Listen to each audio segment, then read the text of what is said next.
Once you have copied data files over to a second CF card, stop the assay from the AMC and remove the CF card.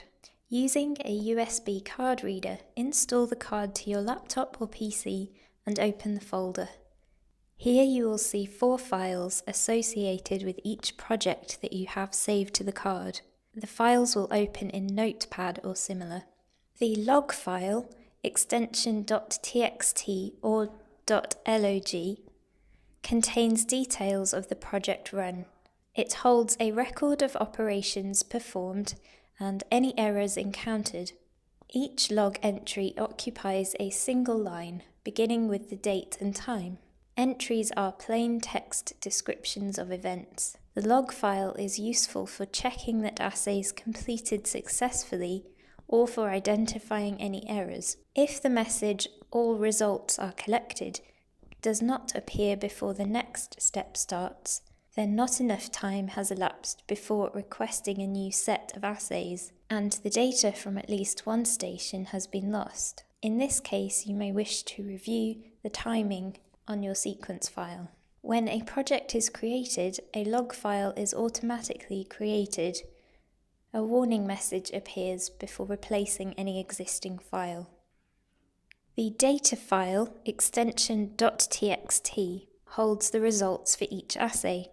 One line for each A station contains the date, time, the ACE number, the reference CO2 value, the PAR or light intensity value, the net carbon exchange rate NCER value.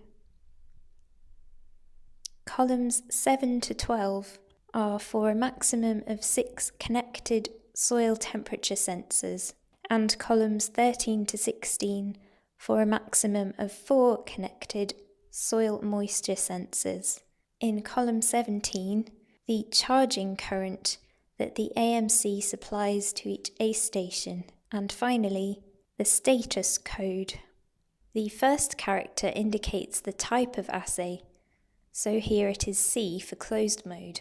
The second character indicates the status of the zero estimation. It should read O for no error. The third character relates to curve fitting in closed mode. This should read G. The fourth character shows the status of any zero adjustment at the end of the assay. This should either read Z for zero adjusts exceeded or N not required. The fifth, sixth and seventh characters show the number of readings taken. The eighth character shows the status at the end of the assay. This should read T for ended due to T limit being reached, or D, delta C set was reached. For example, COG-N123D reads closed mode, no error, NCER calculated OK, 0 calculated OK, 1, 2, 3 records stored in a satisfactory assay.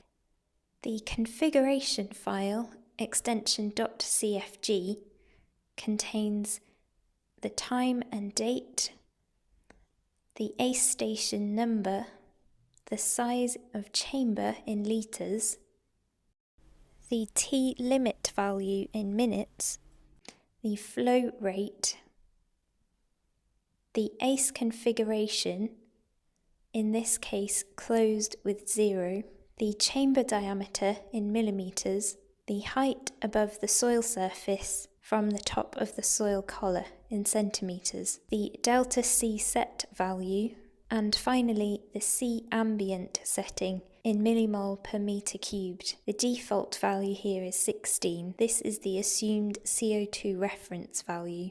The sequence file, extension .seq, contains a list of timed events, typically assays, over a 24-hour period. The sequence begins when a project is run.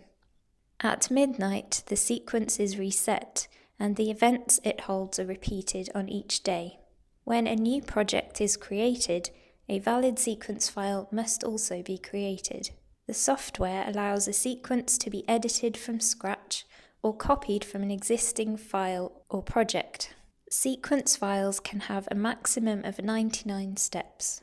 If more than one station is set to perform an assay at the same time, they will actually be separated by 30 seconds to allow time for data transfer. The file starts with 0B, followed by 30 characters, 1 per ACE station. This is the maximum number of ACE stations that can be connected. We can select the third column and replace all to change the number of ACE stations that will operate. We can also delete a line of data, so delete a measurement, or delete every other measurement. Save the .seq file, but do not use save as, because this will save it as a text document, which will not open. It is easy and fast to edit the sequence on a PC or laptop.